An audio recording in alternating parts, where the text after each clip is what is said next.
اے پروردگار، تو اس روز جس کے آنے میں کچھ بھی شک نہیں سب لوگوں کو اپنے حضور میں جمع کر لے گا، بے شک اللہ خلاف وعدہ نہیں کرتا۔ جو لوگ کافر ہوئے اس دن نہ تو ان کا مال ہی اللہ کے عذاب سے ان کو بچا سکے گا اور نہ ان کی اولاد ہی کچھ کام آئے گی، اور یہ لوگ آتش جہنم کا ایندھن ہوں گے۔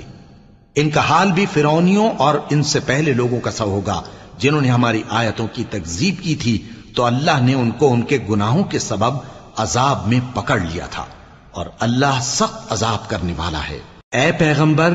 کافروں سے کہہ دو کہ تم دنیا میں بھی عنقریب مغلوب ہو جاؤ گے اور آخرت میں جہنم کی طرف اکٹھا کیے جاؤ گے، اور وہ بری جگہ ہے۔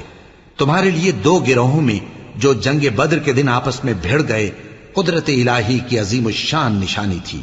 ایک گروہ مسلمانوں کا تھا، وہ اللہ کی راہ میں لڑ رہا تھا، اور دوسرا